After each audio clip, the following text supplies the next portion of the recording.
Kasaanda. Yes. The Arishok has set up the meeting of the Triumvirate. Like, it is happening tomorrow. Oh boy. Which means, tonight, Kasaanda, tonight you have a meeting. You have a date to keep. Mm-hmm. The Arishok has sent food to all your rooms. Well, because Ren is still insisting on slumber party at Kasaanda's. I'm 100% behind that plan after what we saw. And you have had a meal. You are just finishing up all your food. It is getting close to sundown. And Kasaanda, how do you want to broach this? Who do you want to take with you, and how do you want to ask? Oh boy. First of all, how many people can I take with me? Like everybody, or no? A standard party. You can take one NPC between Ren and Fenris. Well, Ren has been very little big brother. Lots of fussing over, so I feel like Sabre brothers are the ones that Kaz is going to approach and just be like, so there's a thing I'm supposed to do. What kind of thing? Ren asks immediately. Like a secret meeting type of thing. Are there eggs? There are not Ren eggs. says, what is it with you and eggs, Yariel? What is it with you and eggs, huh? I don't believe secret meetings typically include eggs. He says, okay, do you want us to be there? It would definitely be better because 2 out of 2 people, meaning Zevran and Iron Bull, both think it's a trap. Probably is. He says, okay. I mean, there's also Fenris, and I have and then he realizes he can't talk to you about it. I have nothing to do. I have absolutely no other plans here. I feel like she kind of considers that too. Like, oh yeah, that's right. Fenris does know Qunandar. He does. Yes, he does. But it's fine because Ren has no other plans. Right. And she's like completely ignoring like him being very obvious, and she's like, oh, did you not want to go? Like staring at him, just being like, shut the of course I'll go if you want me to, and I have nothing else to do here. Nothing else. He like looks around. What about that thing that we I put my hand on his shoulder, like, if you want to steal a camel, that's fine. Yes, the camel. Yes. I want to steal a camel. That's what I want to do. You were very interested in them when you saw them. I understand. Yeah. That is what I am referring to. Yes. We have an elaborate plot tonight, Kasaanda. It's not that we don't want to support you, but I just like, okay, that's fine. I could also ask Elian and... Well, I mean, you're taking a full party. Okay. You're taking Yariel and Elian. Oh, it's Ren or Fenris. That's okay. Ren or Fenris, yeah. Yeah. So I'm like, well, I don't have to bring both brothers. She's like, well, all right, if you're really set on that camel, I'm sure you can have it by yourself. And Fenris speaks Qunandar, so you know what? I'll take him instead. Cool. Good. He says, so are we gonna tell the Arishok that we're leaving, or? No. We're not. No. He's done a lot for me already, and it's better if he doesn't know. Dren says, I mean, not that I want to, step on your agency or anything, but, wasn't this whole, self-sacrifice thing kind of what you railed against May for? Yes, but... What if this is a trap using me to topple him? I don't know. In case it is a trap, I don't want him to be part of it. He says, if he finds out about this, he's going to feel pretty betrayed. I know, and I don't want him to feel like that. It's just, I know that he is worried about me, and it's, reciprocal now. I'm also now worried about him. It's a very new thing. I've never had parents? Is that what you guys call them?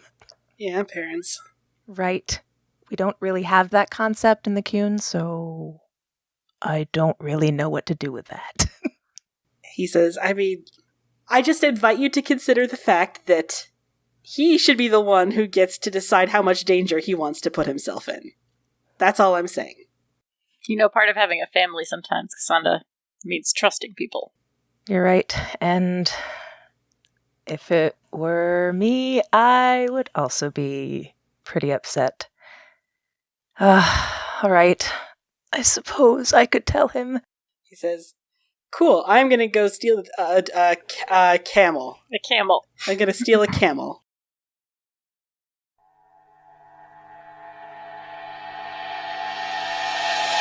The Arashaki is sitting at his writing desk by the window.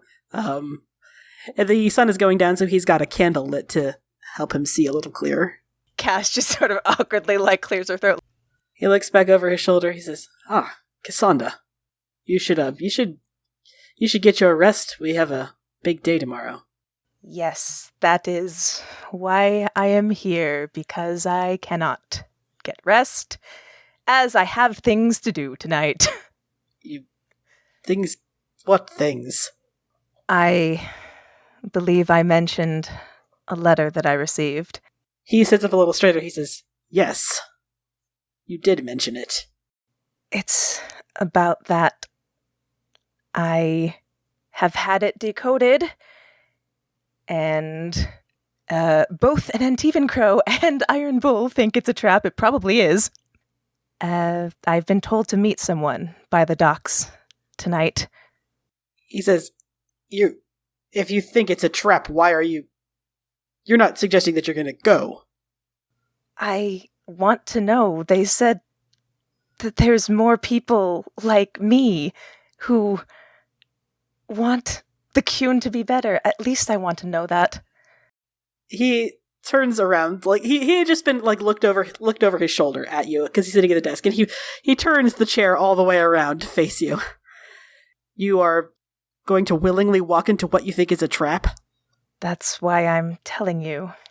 In case what? You don't come back? That, or in case things reach you, things get bad, I don't know. He says, that surely you could not think that I would possibly accept this, Kasaanda. That's why I didn't want to tell you. I want to go and at least hear this person. I'm out, even if it is a trap. I want to know. Then I should come with you, he says, standing up. Oh, that's what I was afraid of. You can't just go alone. You're right, this is a trap that the Ben Hasrath use quite frequently. It's almost certainly going to... Let me come with you. To travel with the Arashok, though, don't you think that would be more suspicious? I can come in disguise, he says. He doesn't even know what a disguise is. He's Qunari to the core. What the fuck is a disguise? The Arashok in disguise. How would that work? I could wear a hat, he says. He's clearly floundering a little. I somehow doubt that would work. He says, Kasaanda, you are my daughter. You cannot expect me to just stay behind. I know. If I were in your place, I would also not want someone I care about to go without me, but you have to trust me. Roll persuasion. 14. 14 is, that's a pretty good roll. He looks very pained. He stands up, closes the distance between the two of you, and he says, At least let me send some of my honor guard with you. They can stay in the shadows. They're trained to be unobtrusive. That would be probably better than the Arashok himself wearing a hat. He looks really reluctant, obviously the thought of this terrifies him. But eventually he takes a breath and he pulls you into a very tight hug. Oh, Cass definitely returns it I will try to be as safe as I can, I promise. He says, I will hold you to that. I did not scour the countryside for 5 years looking for you, only to have you die the minute you get back to Qunandar. He eventually pulls back and he says, I'll arrange to have my honor guard escort you there. He says, be careful. The Ben Hasrath have more tricks than you know, and I imagine you are familiar with many of their tricks. Yes, I know.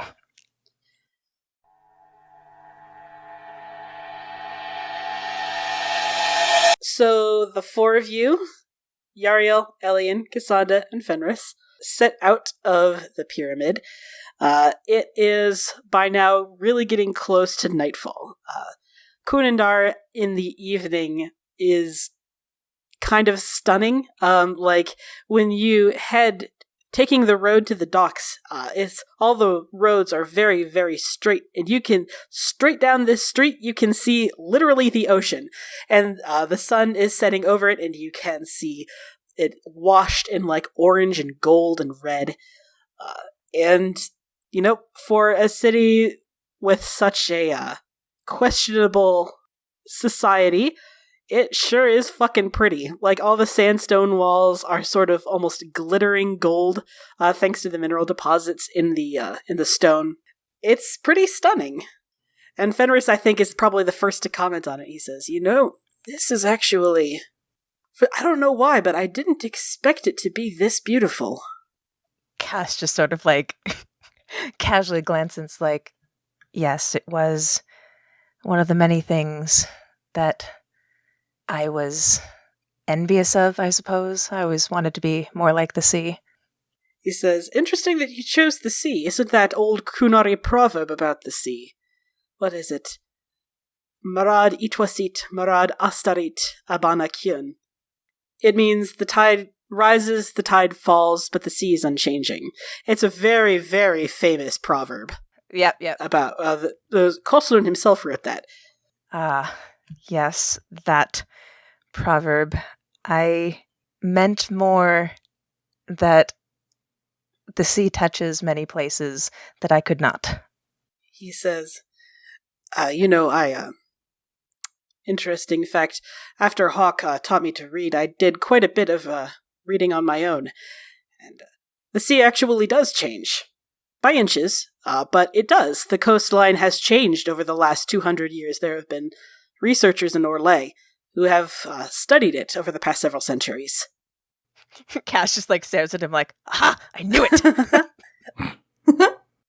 Just setting up that metaphor, an interesting thing for Kasaanda to think about this, because it's like the sea is unchanging. It's like a tenet, like a cornerstone of the philosophy of the Qun.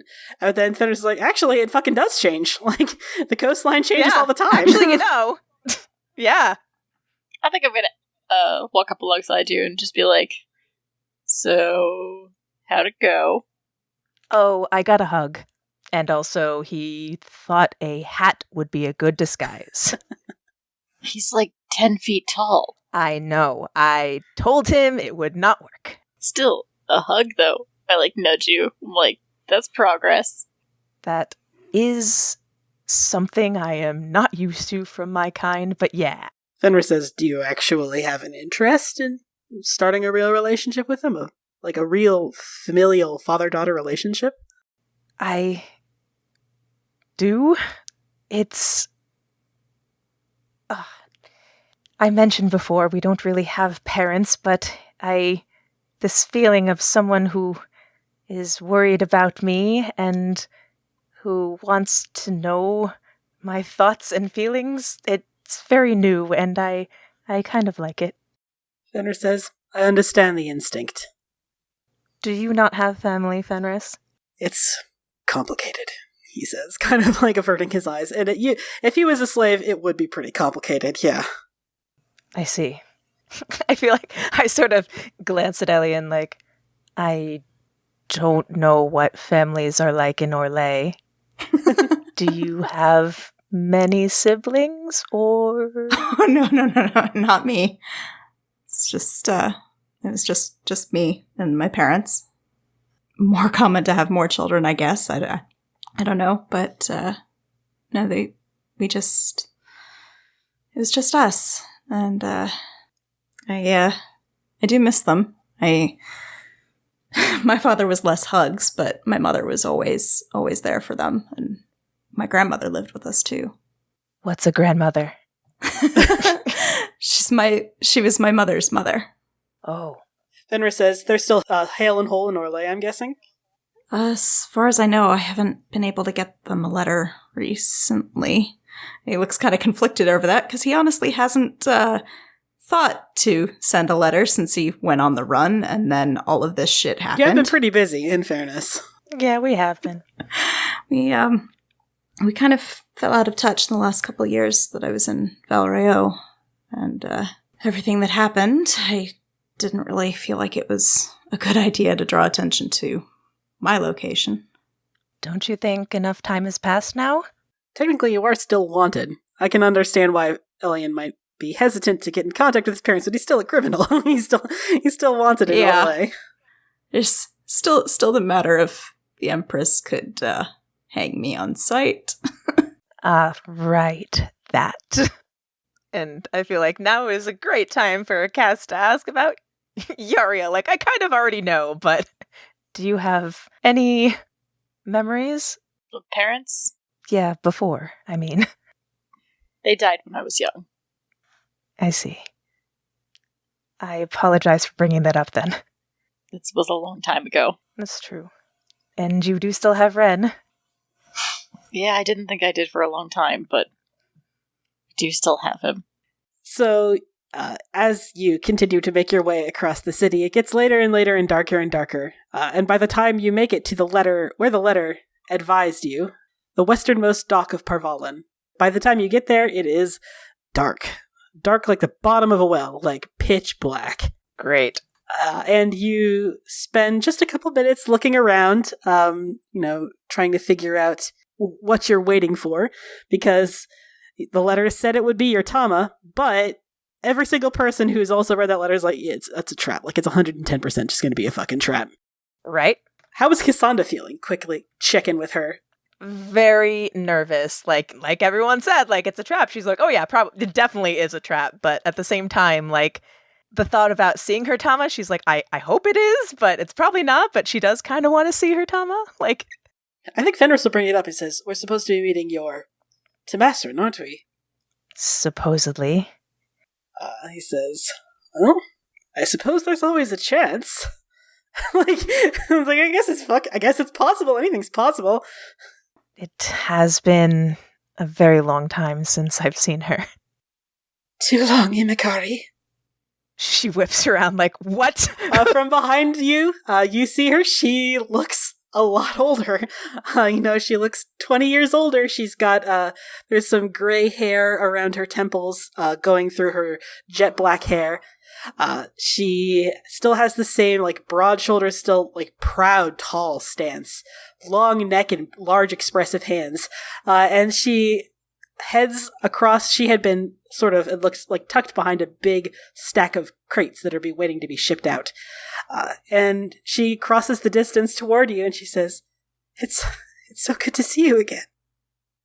Cass is just in shock. People get older. It's something that you don't really think about until you see them and you're like, that doesn't look like what I remember that person to look like. Yeah, so first she's taking it in oh, yes, same stance, and that definitely is my Tama. And she looks at her oh, I didn't think it would really be you. It has been quite a while. She says, 20 years, not that I'm counting. She is carrying a small lantern casting a small pool of orange lamplight, which she holds up to your face to get a better look at you, and she says, oh my, you've grown. She looks a little teary. I got taller? You did. Your horns came in very nicely. Of course I got taller. The last time I saw you was when I was 8 years old. What am I saying? She says, are you nervous around me? Yes. She says, Imikari, there's no reason to be nervous. I am nervous everywhere here, to be honest. Her face falls a little bit, yeah, that's true. She says, well, surely you know the safest place in the whole world would be in your Tama's arms? Oh boy. Cass definitely starts getting teary and is maybe if Tama would know that I go by Kasaanda now, I might find myself in her arms. She says, oh, Kasaanda, that is a very It's a very nice name. It's a fitting name for someone as fierce as you to have fled the Qun all on your own, she says. But unfortunately, and she, rubs at your cheek with her thumb, you're always going to be Imikari, and she pinches your cheek. This is making me nervous. Is there any way we can look around our surroundings to make sure that there's nothing, weird going on? Yeah, go ahead and roll perception. I'll get to you in a minute. You spend a couple minutes looking around, because I really want, there's an emotional resolution that I want to get to with. Yeah, right? No. Cass sort of, sheepishly rubs the back of her horn. She's and then, well, I hope you'll forgive me for this, and then, grabs her into a hug. She laughs very joyously. She drops the lantern on a nearby crate and hugs you back, a little too tightly, a little bit of rib crushing, a little bit, but it's your Tama. Yeah, she's wow, this is becoming a thing. Everyone wants to squish my ribs. So, Elian, with that 18, you don't notice anything immediately untoward. First of all, Sabrea, you don't notice anything at all. Everything seems fine. The only thing that you notice that's a little bit different, Elian, is that you, as you were walking here, you were, aware, just because you were trained as a bard. You're always aware of people that are following you. And you were aware of the secret, the flank of honor guards that the Arishok had sent with you. And you can no longer find them. So I have a feature called That Makes Me Wonder. And also I got 3 stunt points. So this is an exploration stunt. So I would like to use that to do a seeing or hearing. Can you roll. read That Makes Me Wonder for me to show me what exactly it does? Sure, it's super long. You can copy and paste if you need to. You may immediately make another perception test at no additional cost in time or resources to discover more information about your surroundings or at the object of your test. This bonus must focus on different from the first test, however, and doubles on this bonus test do not give rise to stunt points. Okay, so specifically, what do you want to spend the second stunt looking for? Considering that these two things, they're supposed to occur simultaneously. Here's what I'm kind of thinking that it's going on. Normally he's looking, or you see the guards out of the corner of your eye. So this wouldn't really be looking for them, but maybe he hears something. That would be hearing. Okay, perception hearing. With a 14, you, as you're searching, you hear a weird crunching sound. You're not 100% sure what it is. It's too distant, too muffled to make it out, but you definitely hear a crunch. Okay. I think he reaches over to, tap Sabrea on the shoulder, just, unobtrusively alert him. Look at you confused, because I didn't see anything. Yeah. Where's the guard? Oh, that gets my attention. Yeah, you probably also have the same, being Dalish, you're also extremely hyper aware of things that are following you. And so, yeah, you hadn't really noticed it because you roll lower, but yeah, you don't see the honor guard anymore. I guess it's probably time to just, alert Kasaanda. I am in the middle of a hug right now. Cass. I turn around what is it? Guards are gone. Your father's guards, they're not here anymore. He did say that they're good at blending in. I roll my eyes so hard they almost fall out of my head. Your Tama, as you pull away to address Sabrea, she says, I wish I had time to meet your friends. Unfortunately, I don't know how much time we have. She says, in the interim few months, I've become almost sure that the Ben Hosworth are aware of this meeting, so we need to be as brief as possible.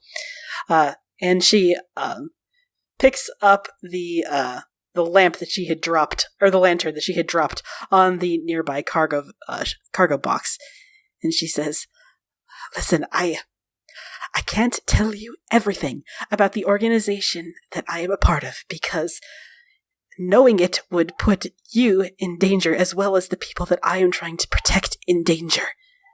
And she says, "But from everything that I've learned, you're affiliated now with the Lucerni, right?" How can you know that? Oh, of course. She says, "I have my sources, Imikari." And she laughs a little bit. Oh, right, of course, Tamas know everything. Tamas know everything. They're Tamasrans. They know everything about you and what you've done. She says, "But it's if there's any way, there are 3 very vulnerable Cerebos right now who have just recently escaped from their Arvarad, and if there's any way you could smuggle them out of Parvalin and into Tevinter, I know this is a lot to ask of you, but they need your help. They need to get out of Qunandar. Oh, how will I steal 3 Cerebus? I can arrange to have them taken into the Arishok's pyramid. From there, I don't know. You have to be very careful. I know. Based on things I've discovered, I have to be even more careful than you think. And she says, there's also the matter of... Are you aware of what the Arakun has been doing? I saw them. The abominations. I fought them. She whispers like a quick canto under her breath, she says, I know, that's a large reason why these 3 Sarabas have fled. They saw what had happened to the others, and they feared for their lives and their safety, so they fled. And she says, we need to get rid of her, by any means necessary. Cass definitely curses, I'm glad then that she sort of looks at Otama I found my records. Your records? The ones the Ben Haswath have on me. Had on me. She says you stole them? I burned them. She seems a little confounded by that. She says, I suppose it was never in your role to listen to know these things, although it would have been very handy if you had kept them instead of destroying them. Did you at least read them? Why should I read them? So that they can turn me into something like that? No, so you could know how much they knew about this meeting, Imakari. Oh, of course. And from behind you, out of nowhere... yes, that would have been a very good idea, wouldn't it? You all turn abruptly, and as if it seems like they have, ever since you got, the two of you, Elian and Sabre, noticed that oh my god, the honor guard is gone. You have been, hyper vigilant. You have been looking around, and literally it is almost like they step out of the shadows. It is like they are not there, and then they are there. And, the only... Hate that. The only explanation that you can, it's gotta be magic, because you were looking right at them. You were looking right at the space where they were not, and then they were. So standing in this spot, materialized as if from thin air, are 3 figures. You see, first among them, the Arakian, tall and severe, with these horns that curl all the way back over her head. You see a Sarabas, chained, not an abomination so far as you can tell, in its usual collar and manacles. And Kasaanda, you see Arvarad. Oh no! And you know it's your Arvarad because he doesn't have a right arm. Oh man! This feels bad. Cass definitely goes into panic mode and is grabbing for Sabre or Elian oh, where are you guys? Right here, We're here. So your Tama, interestingly, pulls her hood up a little, just over her eyes, but then immediately inserts herself in front, between you and the Arakian. She steps right in the middle of it. And she says, you are not going to have her, Arakian. And the Arakian says, I disagree, Tamasaran. Arvarad steps forward, past the Tamasaran, and looks at you, Kasaanda. He says, Sarabas, show your devotion to the Qun. When an Arvarad says this to a Sarabas, they're expected to kneel immediately. And if they don't kneel immediately, they will probably get a hit of painful electricity from their collar. And he's looking at me, huh? Looking right at you. He is expecting you to get on one knee right now. Cass glares at him that is not my name anymore. The Arakian says, well, I suppose that answers our question about whether or not you have any loyalty to your people or to the Qun, doesn't it? I wonder, Arakun, if purposely creating abominations is also under the Qun, because I think it is not. She looks completely unfazed. She says, I will not suffer the judgment of a Sarabas. You have no authority over me. You are a thing. And Arvarad says one more time, Sarabas, show your devotion to the Qun! And he whips out this long metal rod from behind him with his one remaining hand, and it lights up with crackling purple electricity. This thing is an implement of torture. He has used it on you before. It hurts a lot. Oh boy. You gonna light him up, Kasaanda, I say? I just sort of look at it and, like, brace myself, like, it's fine, my friends are here. I'm like, it's a pity that there's not another Kasaanda to take your other arm. That was a good line. He lifts up this rod, and he starts to head toward you with it, and Tamasarin abruptly kicks him in the shin and knocks him over. Arvarod crashes against the pile of cargo crates, and swears, whirls around and says, he barks something in Qunandar that only you, Kasaanda, and Fenris understand. He says, Sarabas summon. And the Sarabas behind him still raises up both hands and summons a 12-foot tall pride demon. Everyone roll initiative! God. Fuck. All right, we have rolled initiative. Arvarod is on the floor. He takes his turn with the Sarabas. First up in the order is Sabre.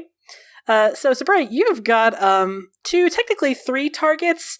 If you really want to get into it, there is Arvarod, who is on the floor. There is Sarabas, who is summoning this pride demon, and then the pride demon, who's like 12 feet tall. He's a big target. Seems dangerous.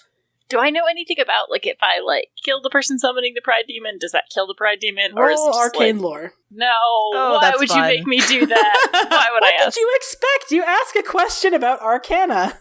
Can I shout it to my friends? Because you and I both know this is going to end poorly. You've got one mage here. So if you shout out, if we kill the Sarabas, will it kill the demon? The only one who can answer that is you, Kasaanda. So you roll arcane lore. 15. It depends on the specific kind of summoning, Kasaanda. Like, if it was summoned via a glyph, no. But this Sarabas seems to be maintaining a continuous effort to keep this thing on this side of the veil. So the answer is yes. If you kill the Sarabas, you should get rid of the pride demon. However, this Sarabas could have been you 10 years ago. Right? Exactly. Are you at all... Is there any moral quandary in your head about this? The Sarabas doesn't have a choice. The Sarabas is literally leashed. It has no choice but to obey Arvarod's commands under threat of torture and death. So knowing that, A, yes, if you kill the Sarabas, the pride demon will go away, and knowing that, B, it's just a Sarabas. Like, actually, this particular Sarabas is a he. I shouldn't refer to them as it. If you kill him, what makes you better than Arvarod? Right, that's exactly... As soon as Yariel said the question, like, Cass goes, yes, but you will not kill him. I just, like, growl in your face. Why? You will not kill Sarabas, Arvarod, and Arakun, and the demon only. The demon! Attack the demon! Sabre. I just, like, stare at you like you're going to explain this later, and then I go and I try to cast judgment on the stupid fucking demon. Okay, so what is remind us of the rolls that we have to make for judgment? They have to do a dex acrobatics, I'm doing a willpower courage. Dex acrobatics. The pride demon has a surprising amount of dex. Okay, so it's kind of a good news, bad news situation that I've got going for you. You reach into justice, you pull that familiar magic out, the pride demon is hit with a pillar of white light, it screams and evaporates. And then, Arvarod and Arakun both turn to you, and Arvarod says, Baz Sarabas! What? Kasaanda, what? Uh-oh. They think you're a mage. Oh, fuck. So that's Sabre's turn. Elian, you're up. Demon's gone. Okay, so now we have Arakun and Arvarod. Excellent. One of those is controlling a Sarabas, so I guess I'm going to focus on Arvarod. Okay. I think he's going to coat the rapier and throw a dagger, which I know doesn't make much sense, but if he moves in the next turn, can attack with the rapier, which has extra damage. Go ahead and roll to hit for the thrown dagger. 18 is a hit. go ahead and roll damage. So a total of 7. Okay, so you do 7 damage to Arvarad. And that he's got 3 armor, so that's 4. Okay. That was Elian's turn. Kasaanda, it is your turn. I just see this dagger fly by and go to Arvarad. I'm like, leave him for me.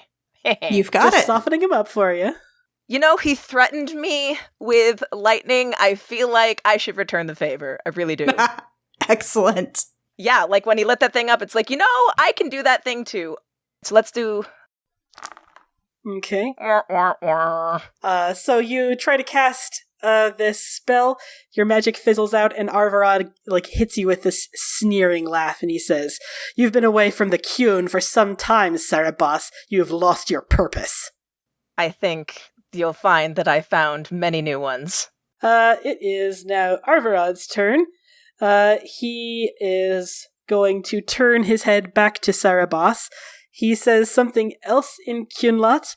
The Sarabas actually hesitates a little bit when he hears this order. The Sarabas looks over at Arvarad hesitatingly, and Arvarad, snarling, repeats his order. Sarabas very reluctantly uses... you had these too. They sharpened your hands down to claws for, if you ever get caught in melee, you could use your sharp nails as a weapon. He uses his sharp nails, cuts a gash across his stomach, and summons up another pride demon with blood magic. No. Cass sees this and is absolutely horrified, just spits out, blood magic. Who is the one who's lost their purpose, Arvarad? Sarabas loses 20 hit points, and Arvarad says, "I answer only to the Qun." And now it is the new Pride Demon's turn. It is so tall. It is so extremely tall. This one is a slightly different shade of grayish green. And it goes toward whatever target the Sarabas wants, which is whatever target Arvarad wants. So it's going to go for you, Kasaanda. Of course it is. Yep. It is going to go ahead and attack you. It's got a +7 to its attack roll. Oh no. A 17, I assume, is a hit. Yeah, it sure is. Yeah. 2d6 plus 5 damage. That is 10 damage minus your armor. I have light armor now, so -3. So 7 damage. 7. As it goes ahead and just slashes at you. Fenris is up next in the order. Fenris looks at you. He wants to know if he should try to kill the demon or go for Arvarad. Cass is like, the demon! Okay, demon it is. And then he races toward the demon. He is going to, when you hit a melee attack with a two-handed weapon, you can move the target 2 yards in any direction. So that's what I think he's going to do. He's going to try to, he can do this without a stunt point. Let's see, heavy blades. He's got a +8 in heavy blades, because he's a very strong boy.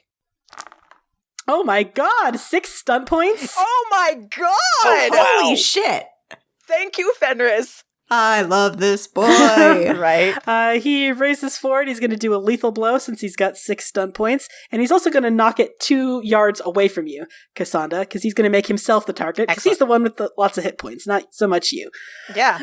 So this is 5d6 plus his strength. Oh, damn. 5d6 plus 5. Hell yeah. Oh yeah, 15 damage. Fuck yeah. Hell yeah. Unfortunately, a pro demon has 10 armor rating. Right, that's unfortunate. That's unfortunate.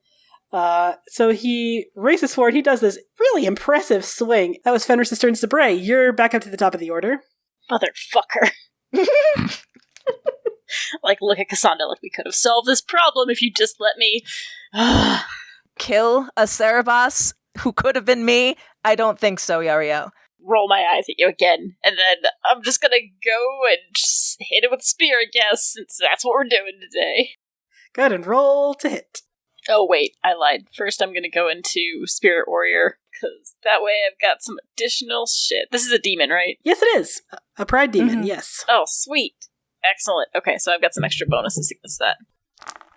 21. That is an Ooh. excellent hit, my boy. Excellent. Roll that damage. Oh god, It's look at fine. that. 1 plus 10 is 11. A And one. that's only 1 damage because its armor Hey, rating is 10. math. Oh. Oh no! Yep. So you go at it with your spear. It sort of skids loudly and kind of painfully off of its hardened scales.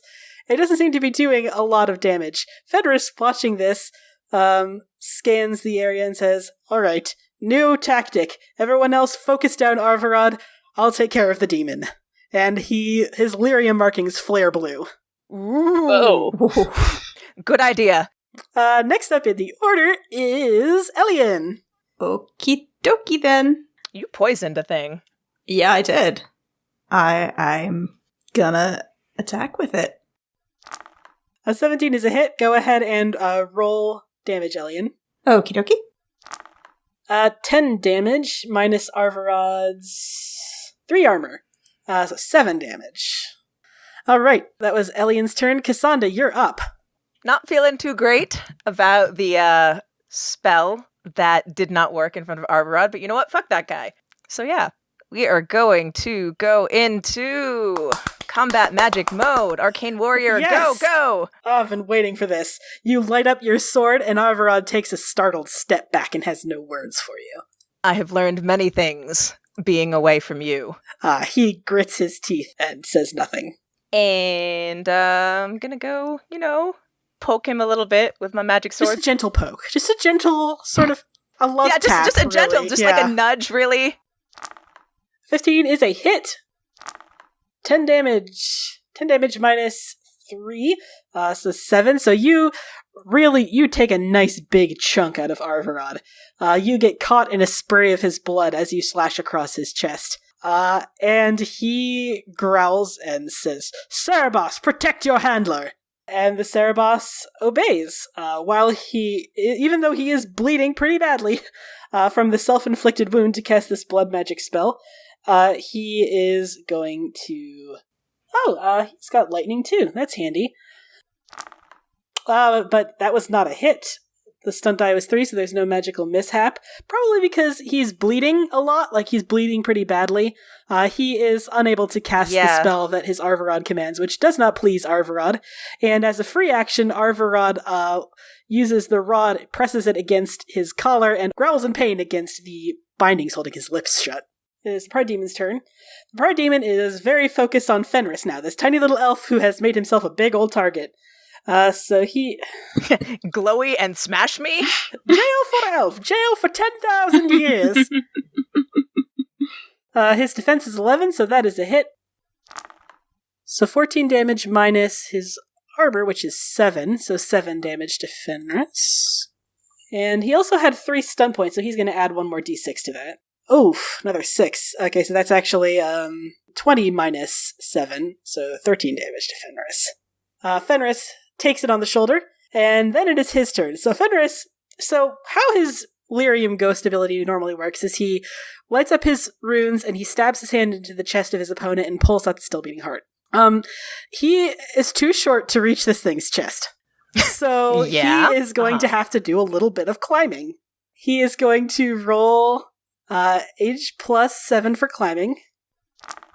A 15 is very good. That's an excellent roll. And he is going to activate Lyrium Ghost. He rolls Strength Might versus its Con Stamina. Oh my god, okay! Stop! So how this works, Fenris climbs up this Pride Demon just after it had slashed at him with its claws.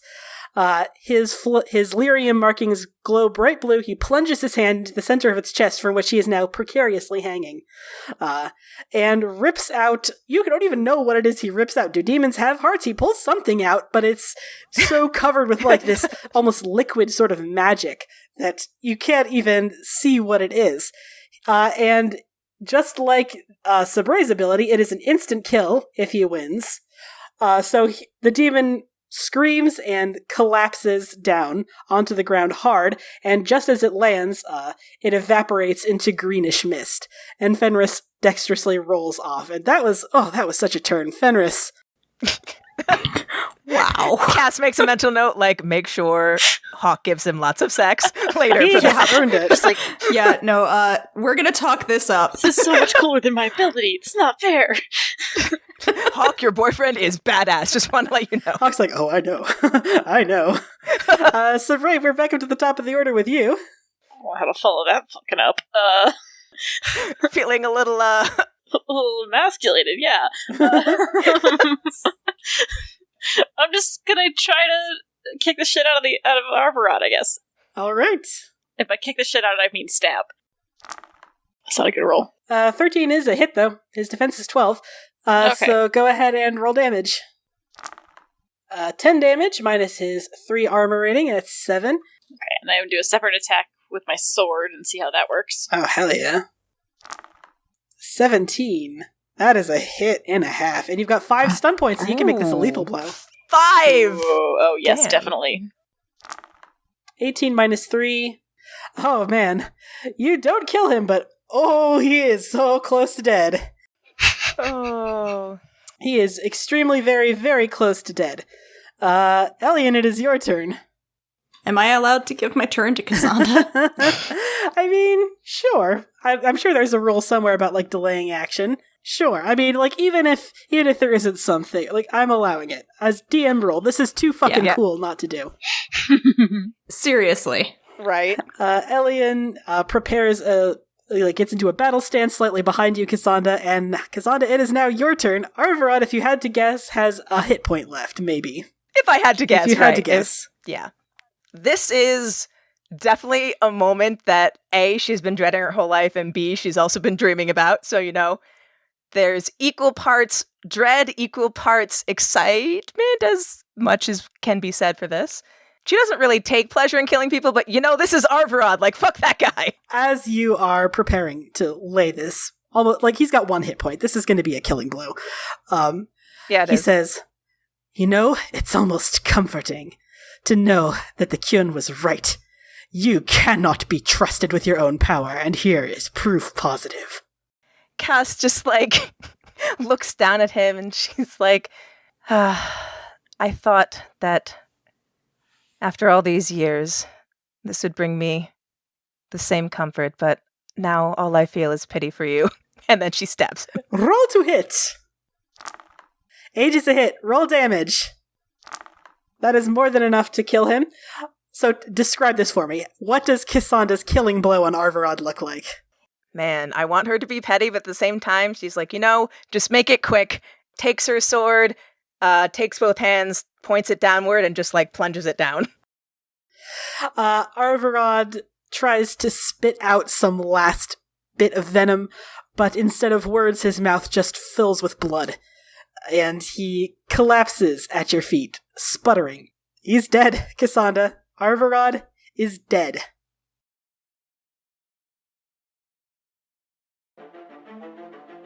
Hey friends, Tessa here. If you're desperate to hear the next episode, chances are good that you can by joining our Discord server.